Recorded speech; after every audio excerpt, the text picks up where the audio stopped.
Muy buenos días a todos. Me da muchísimo gusto saludarlos. Soy Mariana Campos, coordinadora del programa de presupuesto y rendición de cuentas de México Evalúa y espero que se encuentren muy bien de salud y muy agradecida también estoy por que están acompañándonos en esta presentación sobre los números de erario de 2020, nuestro análisis de finanzas públicas. Y quiero también invitarlos a continuar la conversación después de este live. Eh, Hay muchas preguntas que nosotros también tenemos y que iremos resolviendo con análisis más profundo, que estaremos publicando en nuestros artículos y por supuesto en la interacción con ustedes. Esto siempre nos motiva a hacer análisis que sea de interés de los medios. Entonces, bueno, pues para no alargar los tiempos, vamos a comenzar con la presentación.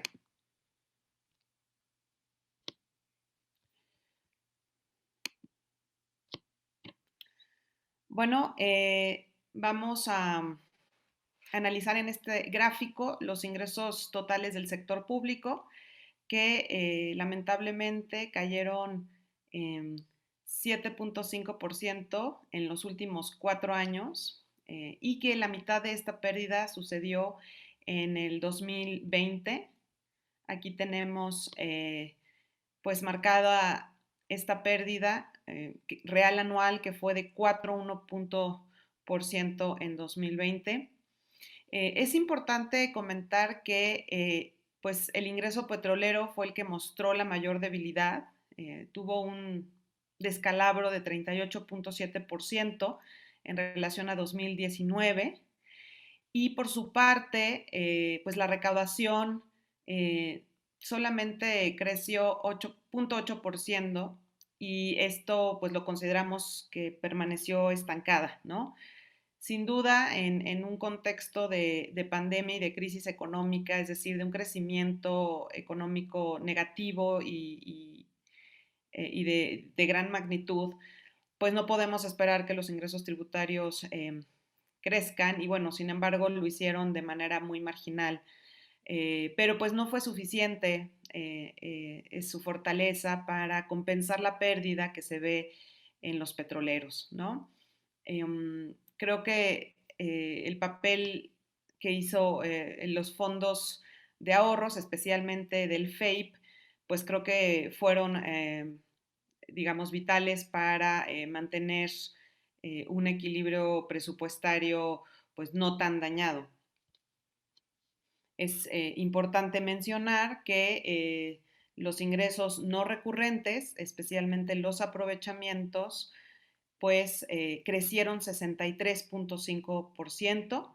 Aquí vemos cómo pues estos ingresos no tributarios, no petroleros se han vuelto cada vez más importantes para compensar la debilidad que se observa en los ingresos, especialmente en los petroleros.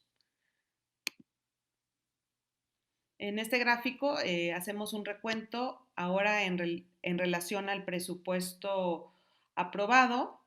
En ese, digamos, en la ley de ingresos, en el ingreso que se tenía considerado, qué fue lo que sucedió. Y bueno, ahí lo que sucedió es que pues la pérdida de los ingresos petroleros fue de 381,000 millones de pesos. En relación a lo aprobado, sí, los ingresos tributarios tuvieron pérdida, es decir, fueron ligeramente mayores a los del año anterior, pero no tuvieron el vigor que se había planeado.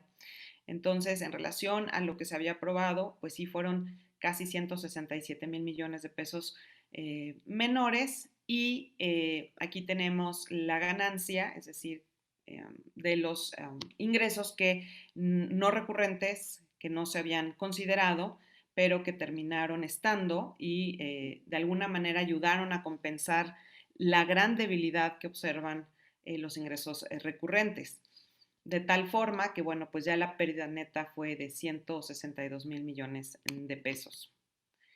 Destaca aquí un gráfico con los recursos que se utilizaron en el FEIP, que se destinaron, por supuesto, a compensar la disminución de los ingresos del gobierno federal y pues vemos que se utilizaron del FAPE alrededor de 154,000 millones de pesos, y consideramos el saldo que había en diciembre y el de 2019 y el que vimos en diciembre de 2020. El FAPE se quedó con 9,500 millones de pesos. Supongo este es uno de los saldos más bajos históricos del FAPE. Y también el Fondo de Estabilización de los Ingresos de las Entidades Federativas pues pasó de 62,500 millones a 30,000 millones de pesos. Esto es importante considerarlo porque de alguna manera la caída en el gasto federalizado fue amortiguada con estos recursos del FEIEF. El tema de los fideicomisos fue un tema muy sonado el año pasado. Nosotros empezamos a estudiar el anexo que viene en el informe de las finanzas públicas y encontramos que se reportan 32 fideicomisos en proceso de extinción por un monto de 966 millones de pesos. Esto a nosotros nos parece un monto bajo. Y bueno, no se ha concretado la extinción de estos fideicomisos de acuerdo con el reporte y pues se encuentran todavía en procesos de extinción. Pero bueno, creo que pues esperábamos ver que esta política iba quizás a traer más recursos dado lo sonada que fue. En el lado de los gastos totales del sector público pues se mantuvieron prácticamente estancados con un leve crecimiento en relación al año anterior de 0,2% o 10,000 millones de pesos, pero bueno, fueron menores al presupuesto aprobado en 108,000 millones de pesos o 1,6%.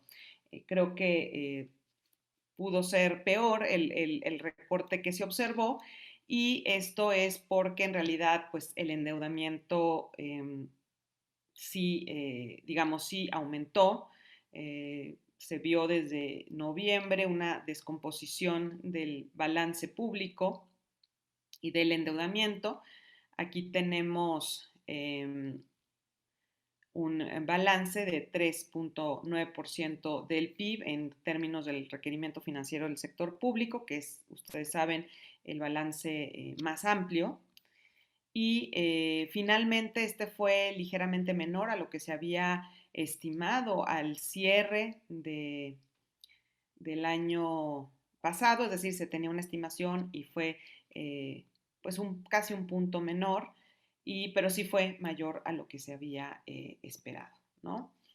En términos del saldo de la deuda pública, es decir, el saldo de los requerimientos financieros del sector público, pues tenemos un incremento pues sustancioso en relación a lo que se había previsto, y esto básicamente porque pues bueno, sí hubo un mayor déficit, como ya lo vimos, pero al mismo tiempo el crecimiento económico fue negativo y hubo una caída importante del producto. Entonces pues evidentemente esto hace que la deuda ejerza mayor presión, digamos, en una economía más chica. Si revisamos cómo estuvieron los datos, por ejemplo, en 2009, que fue otra crisis que atravesamos, pues ahí vemos que este saldo incrementó 3,1 puntos del producto, y en este caso, en relación al año anterior, es decir, 2009 versus 2008, y aquí 2020 versus 2019, pues sí, sí vemos un incremento importante, ¿no? O sea, supera lo que incrementó en el año de 2009. Regresamos a ampliar los datos y el análisis sobre el gasto público, y ese gráfico es muy interesante porque nos permite ver mes a mes cómo estuvo la evolución del gasto, especialmente de este tema de los recortes o subejercicios que se fueron acumulando en el año. Al mes de noviembre se detectó un pues recorte subejercicio de 7% de lo que se había aprobado, pero en el mes de diciembre se alivió. bastante de este em, recorte y quedó en 1.8%, ¿no? Sí fue una reducción importante y yo creo que esto tiene que ver en parte con, eh, pues, me parece que con los recursos del presupuesto que se depositan en fideicomisos. Entonces, a pesar de que ese dinero no se gaste en los fideicomisos, a la hora de que el dinero es enviado a los mismos, este se registra como ejercido. Y bueno, creo que esto es importante porque pues no significa necesariamente que este gasto se haya ejercido en personas o digamos en actividades que puedan ayudar a reactivar la economía, sino a veces pasa que sí se queda guardado en alguna cuenta de cuentas de fideicomisos. Es considerable esto para pensar en los efectos del gasto público en la economía y en las personas. La inversión pública se registró un incremento, bueno, hay que recordar que 2019 fue un año muy duro para la inversión pública, en donde hubo una caída importante de 17%, por ejemplo, de la inversión total sin Pemex cayó, por ejemplo, 17% en 2019 y se presume que en 2020 incrementó 19.9%. Sin embargo, hemos notado que una parte del programa de créditos a la palabra, que ofrece transferencias a negocios, es una especie de programa de subsidios, hasta lo que tenemos entendido nosotros, está considerada una parte en la inversión. Entonces, considerando que no necesariamente eso es inversión, hicimos el ejercicio de qué pasa si quitamos el monto que se está considerando de este programa y entonces pues cambia un poco la historia porque tenemos que, entonces la inversión solo creció 10.6%, es muy diferente que un 19%, ¿no? De todos modos se recuperó bastante, pero es importante mencionar, por ejemplo, que en términos del monto, en diciembre se observaron en la inversión sin Pemex 421.900 millones de pesos y esto todavía sigue siendo menor a, por ejemplo, lo que se observó en diciembre de 2018, 461.200 millones de pesos. Es decir, por el desplome que se observó en 2019, pues a pesar de este incremento, apenas estamos acercándonos a lo que se vio en 2018. Luego nos vamos al gasto federalizado. El gasto federalizado pues es uno de los rubros más golpeados por la debilidad de los ingresos. Pues las participaciones, ustedes saben que también depende del ingreso petrolero y vemos una caída ya acumulada en los 2 años, 2019 y 2020, de 11%. Si lo queremos separar por años, pues vemos que cayó 3.7% en el año pasado y en este año un 7.7%, ¿no? Entonces, esta caída a partir de, digamos, 2018, pues sí ha mermado fuertemente los presupuestos locales, especialmente si consideramos que alrededor de 88-89% de los ingresos de las entidades federativas y los municipios dependen de las transferencias federales. Y pues, por ejemplo, son estos niveles de gobierno los que están a cargo de la seguridad pública o de los principales servicios de seguridad pública, y eso pues preocupa el cómo se va a hacer frente a, pues a financiar este servicio público y a fortalecerlo, que tanta falta nos hace. Si desagregamos este hecho, lo que vemos por tipo de transferencia, evidentemente el golpe más fuerte viene de las transferencias del ramo 28, que son las participaciones, que cayeron un 7.2% y pues que disminuyeron en una cantidad importante, eh, más de alrededor de 70.000 millones de pesos. Ahora hay que recordar que de esta pérdida, pues una parte fue compensada con el FEIEF, es decir, aproximadamente un 30.000 millones de pesos, que fue lo que analizamos en el inicio. Yéndonos hacia el tema de cómo estuvo el gasto en función del tipo de programa, perdón, del tipo de institución, que esto últimamente está un poco discutido, vemos que los que más, digamos, gastaron en relación a su presupuesto aprobado fueron los ramos administrativos, con un 15% más. Eh, También vemos en los autónomos un ligero aumento, pero está en relación al año pasado, de 3,9%. Sin embargo, en relación a su presupuesto aprobado, pues sí tuvieron un recorte, ¿no? Si nos vamos a los montos, que es interesante verlos, porque en el caso de los autónomos, pues son montos muy, muy bajos, que realmente no pintan en el presupuesto total. En el caso de los administrativos, pues sí se habla de 179,000 millones de pesos respecto al aprobado y de 11,900 millones de pesos en relación al año anterior. Eh, si nos vamos ya a, digamos, clavarnos un poco al gasto en salud, que es tan importante en este momento, lo que nosotros vemos es que el gasto en salud creció en relación al año pasado un 8,7%. Sin embargo, no tuvo el vigor suficiente porque a pesar de la pandemia, este gasto fue 4,5% o 33,000 millones de pesos menor al presupuesto previsto para este fin.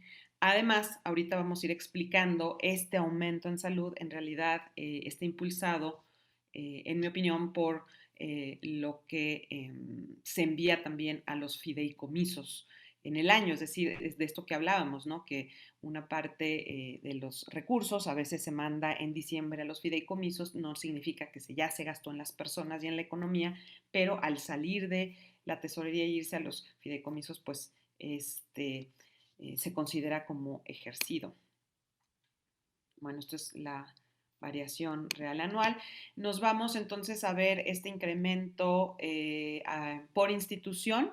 Vemos, por ejemplo, que el IMSS tuvo un aumento de 9,5%, perdón, de 5% en su gasto en relación a 2019. Vemos también que el ISSSTE tuvo un aumento de 11%, el FASA tuvo uno del 2% y la Secretaría de Salud tuvo uno del 23% en relación al año pasado. No obstante, en el caso de la Secretaría de Salud sí vemos subejercicio en función de lo que se había aprobado, ¿no? Y este sobreejercicio pues está impulsado, ahorita lo vamos a revisar con calma, por esta cuestión que comentaba del depósito o de enviar recursos al fideicomiso. Si vemos cómo transitó en el año el gasto en la salud en función del año pasado, nos damos cuenta que diciembre, por supuesto, bueno, desde noviembre, pero diciembre fue un mes importante porque se gastó considerablemente más que el año anterior y aquí es donde les digo que una parte de estos recursos tiene que ver con el envío de dinero a fideicomiso. Y vemos también, por ejemplo, que julio fue un mes en donde también se gastó más que el julio del mes anterior. Marzo también fue, yo creo que el primer mes en donde se intentó también gastar más. Ahí fue justo cuando comenzó todo este tema de la pandemia y las medidas para tratar de atenderla. Si nos vamos a ver, por ejemplo, por programas presupuestarios de la Secretaría de Salud, tenemos al más importante, que es atención a la salud y medicamentos gratuitos. Es importante comentar que en este ejercicio nosotros se había aprobado en el presupuesto de 2020 presupuesto para el Seguro Popular y también para este programa, pero a la mera hora pues ya a través del Seguro Popular no se ejerció nada y lo que hicimos fue sumar el presupuesto de ambos, que está aquí en casi, 79,000 millones de pesos y observamos que se pagó al cierre de diciembre 103,202 millones de pesos. Este es parte del subejercicio que estamos observando en la Secretaría de Salud, ¿no? Eh, Creo que aquí también es importante comentar de otros programas que tuvieron algunos subejercicios. Lo voy a poner en variación porcentual para que sea más fácil verlo. Bueno, el programa de vacunación cerró con un sobre ejercicio de 85%, el de protección contra riesgos sanitarios con uno de 70%, lo cual pues es entendible con lo que estamos atravesando. Aquí está el de medicamentos gratuitos para la población sin seguridad social con un 30% de sobre ejercicio. Lo que nos preocupa muchísimo es, por ejemplo, el seguro médico siglo XXI, que vimos pues sí un recorte en relación a lo que se había considerado y en relación al año anterior. Aquí lo tenemos, en relación al año anterior pues se gastó 33% menos y en relación al aprobado pues 54% menos. Y lo comento hoy porque bueno, pues hoy es el Día Internacional contra el Cáncer y este es un programa pues que fue muy importante en el pasado para financiar o cubrir los tratamientos de cáncer para los niños de familias sin seguridad social. Entonces creo que es uno de los temas, ¿no?, que se han comentado mucho en la opinión pública, quejas de padres de familia en donde no encuentran los medicamentos para atender esta grave enfermedad en sus hijos. O si no, también hemos escuchado sobre reportes de que máquinas en algunos hospitales no están sirviendo. Creo que hubo una queja sobre el hospital infantil privado que no tenían la resonancia magnética funcionando. Y entonces creo que sí es un tema muy importante el tema de la salud y no solamente COVID, por supuesto COVID nos está acaparando mucha atención con justa razón, pero no se pueden olvidar padecimientos graves que también están relacionados con las principales mortalidades en México y en el mundo. Aquí tenemos también el programa de salud materna, sexual y reproductiva. Una parte de este programa se va a atender la atención del embarazo y del parto en hospitales de las secretarías de salud en los estados. También se atiende, me parece, cáncer de mama. Entonces, bueno, aquí tenemos un recorte de 32%, ¿no? Y en relación al año pasado, una disminución del 4%. Entonces, creo que vale la pena pues indagar más. Una vez que tengamos más tiempo, vamos a entrar a ver en los programas cómo estuvieron sus partidas para entender un poco más de estos resultados. Aquí tenemos una distribución del presupuesto de la Secretaría de Salud, en donde se exhibe claramente cómo este nuevo programa, que es el programa del INSABI, pues está ocupando un presupuesto muy importante de la Secretaría de Salud. Y nos parece muy relevante porque tratamos de entender si con el gasto del INSABI está incrementando el gasto del anterior Seguro Popular o cómo se puede ver en una serie de tiempo. Y lo que hemos visto es que sí aumentó el gasto, se ejerció 36% más, pero tiene sus asegúnes y esto es muy importante entenderlo.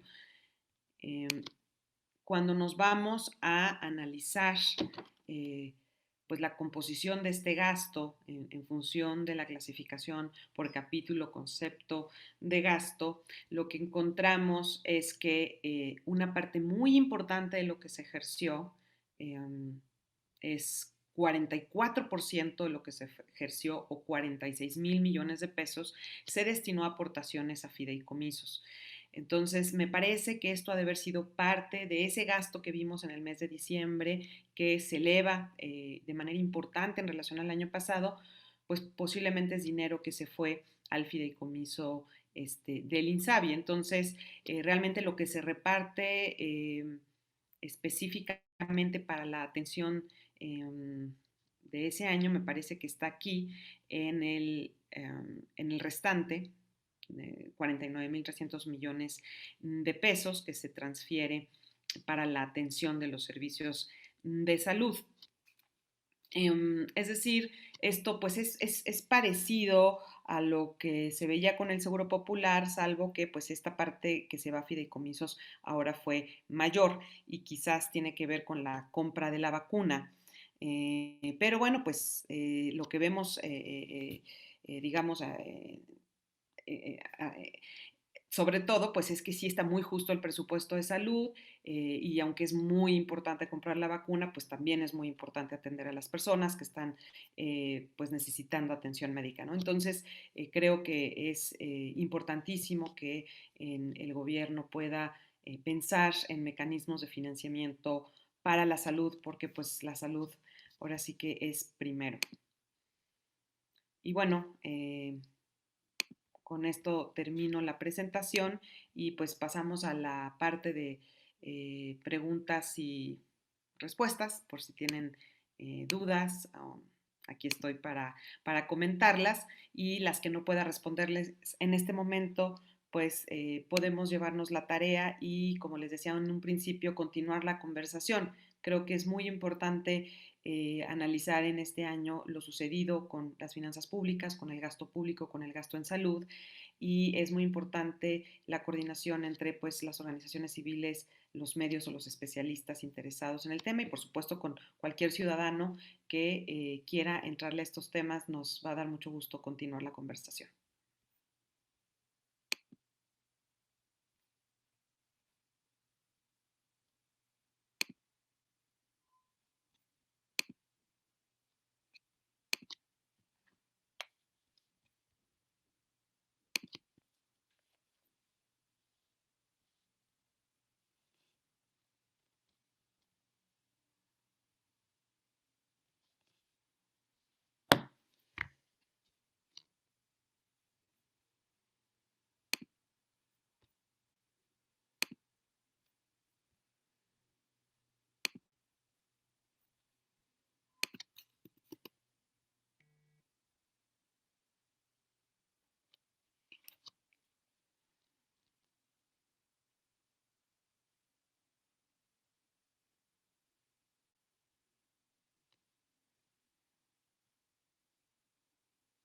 Bueno, aquí estoy recibiendo una de las primeras preguntas. Hola, Elizabeth Albarrán de El SEO. Me da muchísimo gusto saludarte. Siempre un gusto conversar contigo. Nos pregunta si la economía no crece al 4.6% como estima Hacienda para este año, ¿qué panorama prevén para los ingresos tributarios y las transferencias a los estados? ¿Cuánto caería? ¿Cómo se vería afectada la inversión pública? Bueno, filosa como siempre, Liz, yo creo que es justo uno de los temas pues, más delicados porque estamos prácticamente atravesando como otra situación crítica de semáforo rojo, de cierre de negocios, en donde pues las empresas ya están viviendo un segundo golpe a sus ingresos y es natural pensar que esto puede pues afectar, por supuesto, la recaudación. Si nos damos cuenta, nosotros sacamos por ahí una infografía que les recomiendo mucho, en donde viene un semáforo sobre los ingresos. Y algo que notamos es que los ingresos tributarios se comportaron de manera muy distinta entre sí, ¿no? Tuvimos un impulso por parte del IVA, o sea, el IVA creció en relación al año pasado 2.3%, lo cual nos dice cómo es un impuesto muy resiliente el IVA.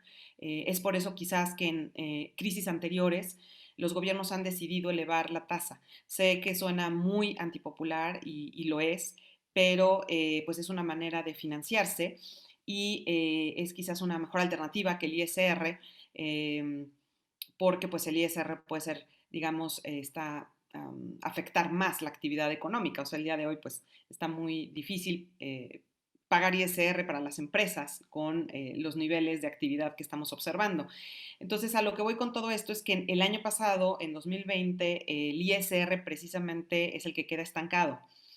Queda en 0.9% su crecimiento, menos de 1%, mientras que el IVA sí creció. Entonces, esto nos dice, pues nos dice mucho de la naturaleza del ISR, de su relación con la actividad económica y que, pues no olvidemos, es el ingreso más importante del gobierno federal, ¿no? Es el principal ingreso y hay que cuidarlo mucho, pero pues tenemos también que, o sea, el gobierno tiene que tener ya una discusión fiscal de cómo va a hacer frente a este 2021.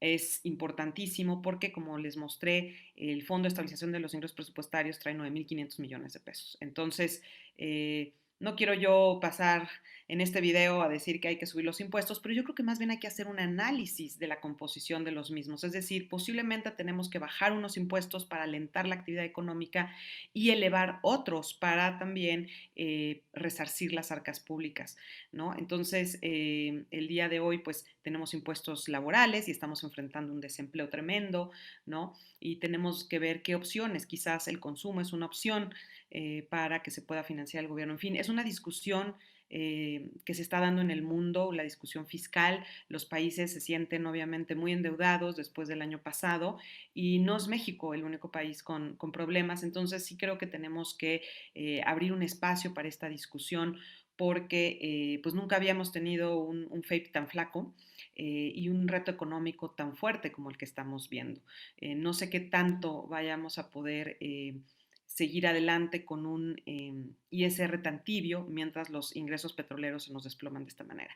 Sí se puede afectar la inversión pública, aunque también me gustaría mencionar que pues no estamos viendo un cambio en la estrategia de inversión.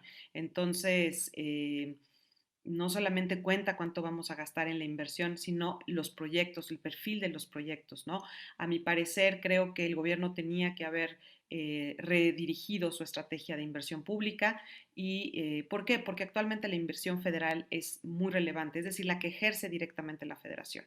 Dado que han caído las transferencias a los estados y a los municipios, esa inversión que hacían los gobiernos locales pues está casi extinta, ¿no? O sea, es muy pequeña y la inversión que ejerce directamente la federación pues está muy focalizada en ciertos estados.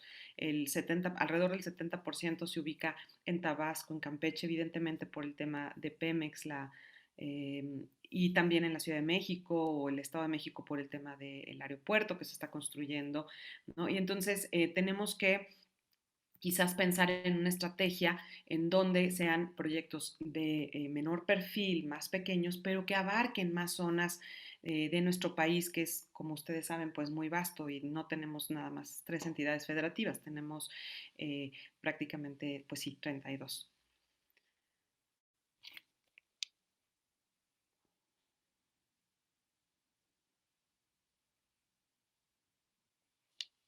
Está Belén Salvador preguntándonos del economista cuáles son los riesgos para las finanzas públicas este año, se podrán cumplir con las previsiones del paquete económico, qué pasa con las finanzas públicas con un remanente pequeño y menores recursos de los fondos de emergencia.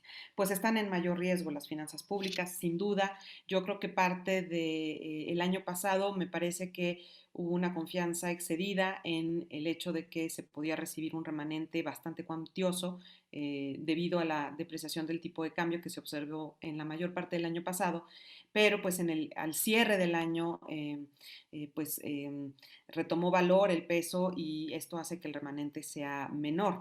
Entonces yo creo que a lo mejor hubo una extra confianza de no tener que discutir temas fiscales por ese motivo, pero pues no salió de esa manera y creo que tenemos, pero bueno, se verá muy difícil una discusión previa a la elección. Tenemos todavía que trabajar muchísimo en México para lidiar con el populismo fiscal que pues ha afectado a todos los gobiernos y que pues estas discusiones fiscales tienen costos políticos muy grandes y en general los gobiernos huyen de esa discusión cuando se aproxima una elección, como sucede en este caso, ¿no? Pero pues aquí es donde el gobierno pues va a tener que elegir entre el bienestar de los ciudadanos o su interés político. Lo que sí es que veo que sea muy probable que después de la elección, pasada la elección en el verano, en la próxima discusión presupuestaria, pues sí tenga que ponerse en la mesa una discusión amplia sobre el financiamiento del desarrollo a partir del gobierno, ¿no? Eh, Bueno, es que el FAPE, por ejemplo, quedó con 9.500 millones de pesos. Me parece que el FEYEF queda con más recursos. Ahí, digamos que se protege un poco más la posible caída que puedan ver los estados y municipios este año. Pero, pues, me parece que en 18 años, pues, este, em, no teníamos, que quizás en 2009, esa es una pregunta muy importante que les debo, ¿qué pasó en 2009? ¿Cómo nos quedó el FAPE después de lo sucedido en el 2009? Va a ser importante revisarlo, me quedo con esa tarea, pero les puedo decir que 2010 fue un año de recuperación económica. Y eso es lo que preocupa de 2021, es decir, el golpe fue muy fuerte en 2020 y en 2021 pues estamos amaneciendo con un semáforo rojo y con una actividad pues limitada, dadas las condiciones de falta de control de esta pandemia, ¿no? Eh,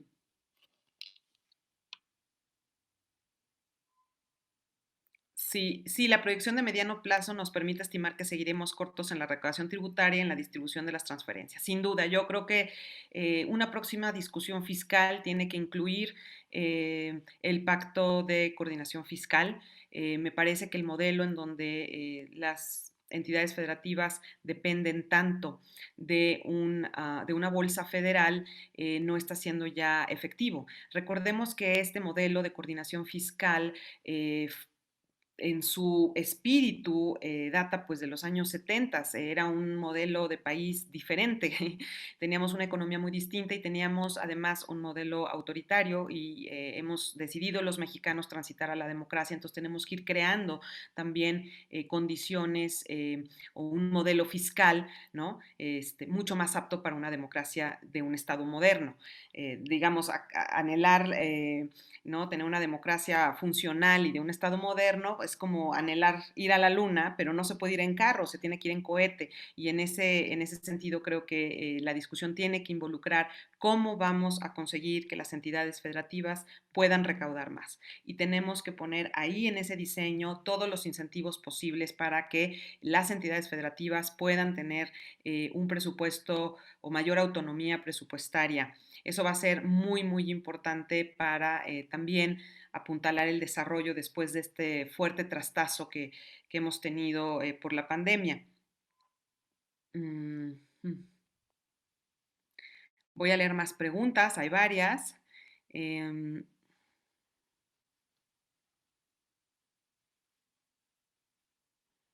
Dice Alonso Cortés, ¿hay datos de los que gasten municipios en salud? Sí, pero se publican a través de la encuesta EFIPEM del INEGI y tienen un año de retraso. Esta información proviene de registros administrativos. La situación en los municipios es muy delicada. Hay un número, no me atrevería a decir cuánto, pero creo que vale la pena escuchar a las organizaciones de alcaldes y de municipio, de presidentes municipales, porque ellos estiman que es un muy buen número de municipios los que pueden estar atravesando problemas de quiebra técnica. Y eso lo que implica es que pues, se pueden ver mermados pues, la operación de los municipios y por supuesto los servicios públicos. No sé si esta situación es la que esté afectando el que puedan trabajar con mayor prontitud y eficiencia los registros administrativos que hay que reportarle a INEGI. Sobre el tema de salud, ¿cuál es el panorama que se tiene para el desembolso este año? La pandemia seguirá generando presiones para las finanzas federales y de los estados. ¿Cuáles rublos de salud podrían verse afectados? Pues existen algunos donde se han visto reducciones sistemáticas. Sí, a mí me preocupa mucho, sobre todo que sin duda la pandemia tiene una relevancia muy importante, pero en mi opinión tenemos un problema de transparencia para darle seguimiento a lo que se está invirtiendo a la pandemia, ¿no?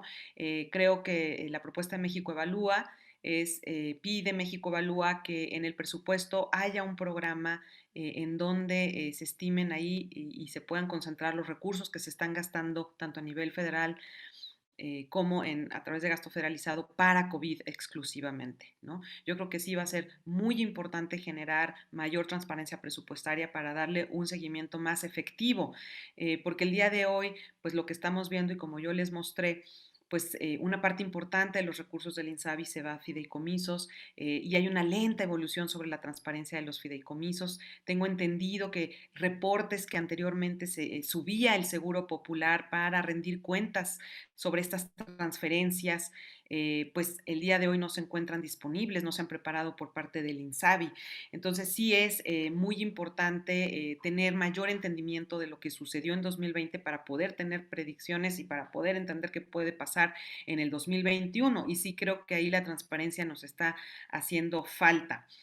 Eh, sí preocupa también todos los programas que en este momento no son salud para COVID, ¿no? Es decir, el programa, como lo mencionaba, que atiende los procesos de enfermedades del siglo XXI,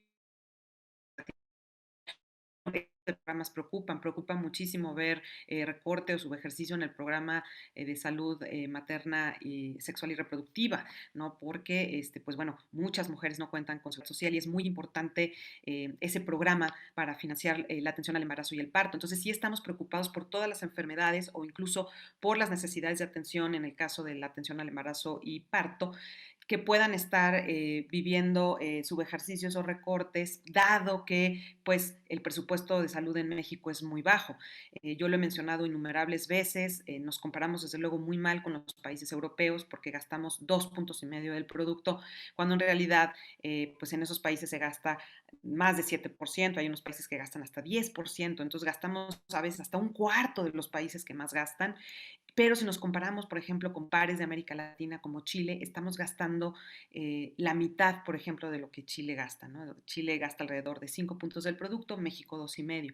Entonces sí estamos muy, digamos, es un problema estructural, pero que tenemos que remediar. Y eso no se va a poder remediar con ingresos petroleros que caen y financiando a través de la liquidación de patrimonio de fideicomisos. O sea, se tiene que pensar en un financiamiento recurrente para expandir y poder atender. Yo creo que sí van a ser no solamente 2021, sino vienen algunos años muy retadores para el sistema de salud en términos de poder ofrecer servicios a la población, mucho por la pandemia. Pero también, pues no sabe hasta qué punto la pandemia ha de alguna manera este, evitado que algunos pacientes de otras enfermedades puedan ser atendidos en los hospitales. ¿Cuántas operaciones se están postergando? Y que esa demanda por servicios, pues va a estar existiendo en los próximos años. Entonces sí creo que el reto al sistema de salud llegó para quedarse un tiempo que va más allá del 2021. Eh, mm, Dice, ¿adquirió deuda el gobierno en 2020? Sí, sí adquirió deuda el gobierno en 2020. Aquí les puedo este, mostrar parte de lo que, a ver, perdón, estoy ya haciendo, em, déjenme ver si puedo poner otra vez la presentación y,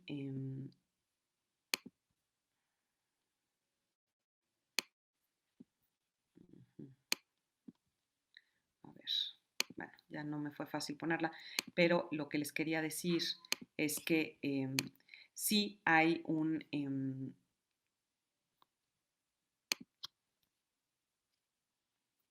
sí hay un endeudamiento en 2020, sí incrementó la deuda y no solo eso, sino que como la economía se contrajo, el peso de la deuda es mucho más importante para una economía más pequeña. Aquí estamos. Entonces, sí aumentó la deuda.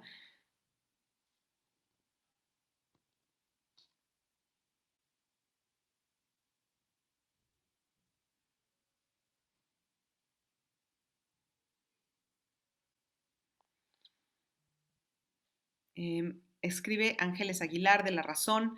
A mí me gustaría saber este año en donde no hay ningún estado en semáforo verde y seguirán los cierres de empresas. ¿Se tiene un estimado de cuánto podría dejar de recaudarse este año? Asimismo, ¿cuál es el riesgo que se ve con el agotamiento de los fondos de emergencia?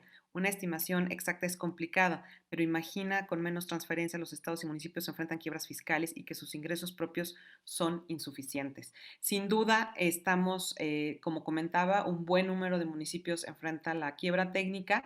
Sin duda, creo que cada no lo tengo a la mano en este momento, pero también es algo que con mucho gusto podemos publicar ahí en México Evalúa, datos sobre por cada punto porcentual que no crezca la economía, como se había considerado en el presupuesto a la hora de que se formula, tenemos un impacto en la recaudación. Entonces, pues esto yo creo que habría que hacer el cálculo y decir, bueno, vamos a suponer que no crece el 4 y fracción que está estimado, pero crece 2, entonces perderíamos alrededor de 2 puntos porcentuales y ahí existe un factor que Hacienda entrega al Congreso para poder obtener esa estimación. México Evalúa con mucho gusto puede darla a conocer y hacer algún gráfico, algunos cálculos para que haya información que ustedes tengan muy precisa de los riesgos que estamos enfrentando en finanzas públicas. Mm. Recuerden que a nivel estatal todavía quedan 30,000, bueno, a nivel local 30,000 millones de pesos del FEIEF, que entonces podrían ayudar un poco a la posible caída que haya en el gasto federalizado. Entonces, eso sí es importante considerarlo. Ivonne Martínez, buen día. En general, ¿cuál es la conclusión sobre el manejo de los recursos públicos que hizo el gobierno para atender la pandemia de COVID? En un análisis preliminar podemos observar que el gobierno gastó 8.7% más recursos que el año, no obstante se quedó 5% por debajo del previsto para el año. Estamos en la elaboración de un análisis más detallado por institución que nos permita saber cuánto se gastó en medicinas, recursos humanos e inversión. Es necesario un programa presupuestario para COVID. Totalmente, creo que tanto sociedad civil como los medios tenemos que poner en la mesa y exigir rendición de cuentas sobre el gasto específico para COVID, porque no es suficiente tener información del gasto en salud por institución, ni por programa para necesitamos atención a COVID. Esto es algo que además está pasando en otros países. Es natural que exista una demanda por esto, pues, de la afectación que está teniendo en la mortalidad y en la vida de los mexicanos. Que sí es lo que es importante considerar, Ivonne, es que aunque aumentó en 8.7% en relación al año pasado, lo que vimos es que este aumento se dio en diciembre y que está asociado a la cantidad de recursos, que son más de 40,000 millones que se fueron a fideicomisos, alrededor de 46,000 millones que se fueron a fideicomisos. Entonces, no necesariamente se usaron para necesidades del año pasado. A lo mejor es parte de los recursos que se van al fideicomiso porque de ahí se reciclan para comprar vacunas. No sé si me explico, pero creo que sí es muy importante eh, revisar esa parte.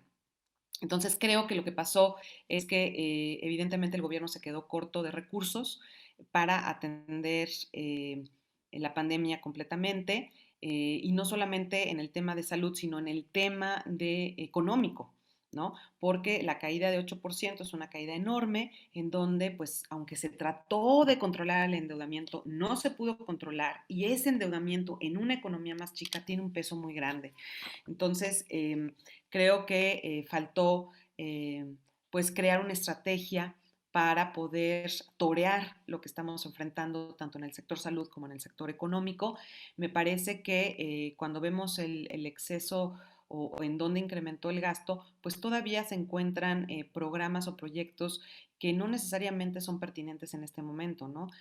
Como pues se ha discutido mucho, el Tren Maya, que bueno, apunta al turismo, que es ahorita una de las industrias más dañadas y que está muy parada por la pandemia.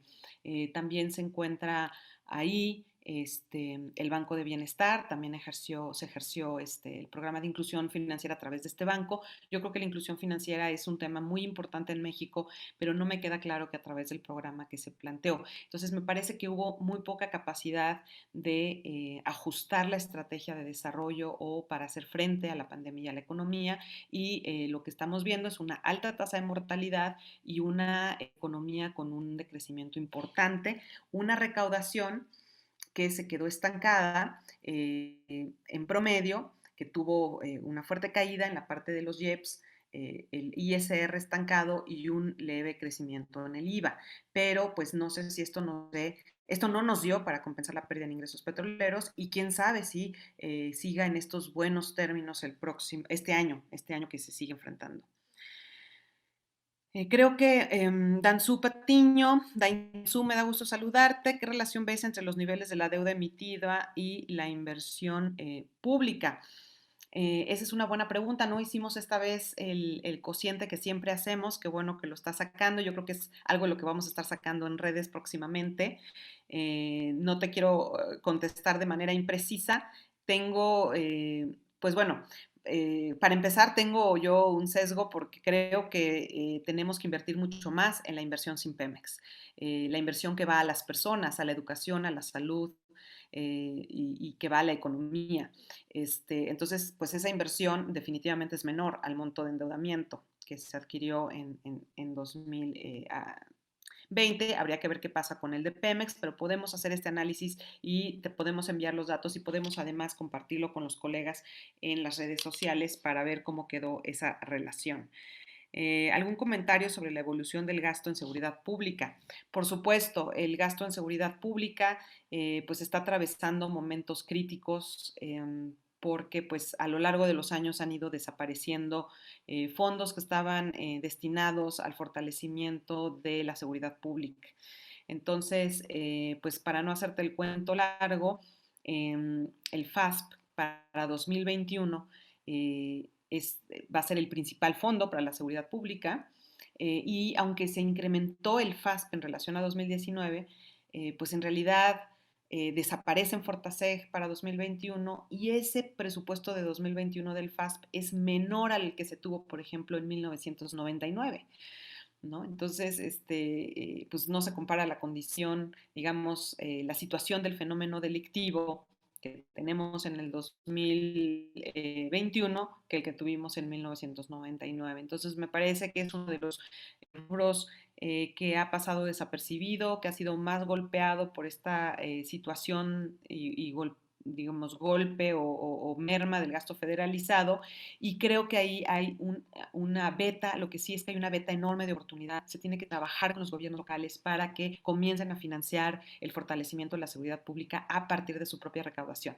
Yo creo que con la desaparición de Fortaseg y de otros fondos como en su momento el de prevención, que bueno, con independencia de si fue pertinente o no por los problemas que tenía el programa, se ha quedado desprovisto el presupuesto de seguridad y no hemos remediado esa pandemia de violencia que tenemos y creo que tenemos que pensar en un financiamiento sostenible para los gobiernos que están encargados de la seguridad y no verla o que el principal componente venga desde la federación, ¿no? Porque la federación cambia la política, cambia la visión de los presidentes y los programas no se terminan de implementar, se recortan. Entonces, sí ha venido en los últimos años, pues es un presupuesto mermado, por lo menos el presupuesto de gasto federalizado en seguridad pública.